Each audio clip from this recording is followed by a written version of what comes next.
I now give the floor to the representative of Armenia. Thank you, Mr. President, for convening this meeting, and I want to express my appreciation to the distinguished briefers for their contribution to today's debate.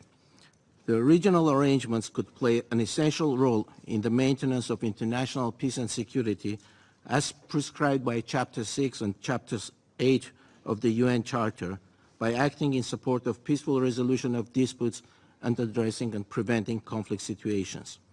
Often such arrangements have a better understanding of the historical context, root causes, and complexities of the conflicts within their respective regions, whereby their access and proximity can offer more immediate and customized tools for dialogue and mediation. It was precisely in line with these principles that back in 1992, the Conference on Security and Cooperation in Europe, later on the OSCE, formed a specific initiative aimed at resolving the Nagorno-Karabakh conflict with the endorsement of the UN Security Council. Co-chaired by France, the Russian Federation, and the United States, the OSCE Minsk Group was established with an international mandate for conducting mediation and negotiations as regional arrangement prescribed by the UN Charter. Since its inception, the OSCE Minsk Group co-chairmanship has been essential in mobilizing diplomacy, skills, and expertise for the peaceful settlement of Nagorno-Karabakh conflict.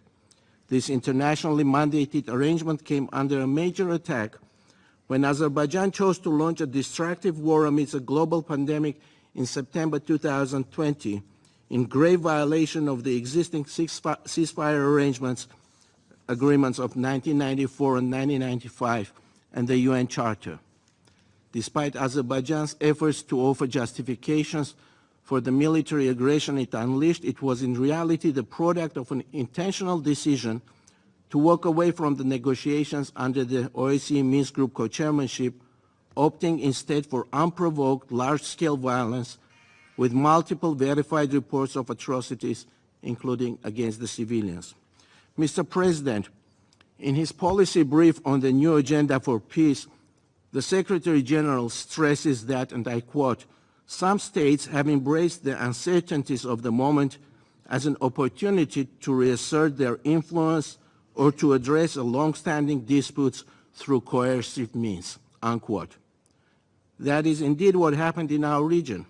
We have been consistently alerting the United Nations and this very Council that, emboldened by the results of the use of force in the past, Azerbaijan has been seeking to normalize violence and aggression in order to impose unilateral solutions and to finalize policy of ethnic cleansing in Nagorno-Karabakh. In December 2022, Azerbaijan deliberately disrupted the movement of people, goods, and vehicles along the Lachin corridor, effectively imposing conditions of a medieval siege on the entire Armenian population of Nagorno-Karabakh with the use of starvation as a method of warfare, in a manifest violation of its obligations under the legally binding orders of the International Court of Justice, including the provisional measure to ensure unimpeded movement along the Lachin corridor, as well as the preeminent obligation not to aggravate dispute. Azerbaijan carried out a premeditated ethnic cleansing, which involved the imposition of a 10-month-long blockade targeting a population of 120,000 people, with the subsequent use of large-scale military force which took lives of innocent civilians, including children, and which eventually drove the entire population of Nagorno-Karabakh into mass displacement. Notably, Mr. President, it was only after the area became completely depopulated that Azerbaijan allowed the United Nations to conduct its first visit to Nagorno-Karabakh, obviously with the sole purpose to manipulate the work of the UN mission in an effort to whitewash the massive violations of the rights of the Armenian population of Nagorno-Karabakh, who have been starved, bombed, and forcibly displaced. Mr. President, the major representative bodies of Europe, the European Parliament, and the Parliamentary Assembly of Council of Europe have all adopted resolutions strongly condemning the recent military aggression by Azerbaijan against Nagorno-Karabakh, while referring to the use of coercive practices to remove civilian population from their territory as amounting to crime against humanity.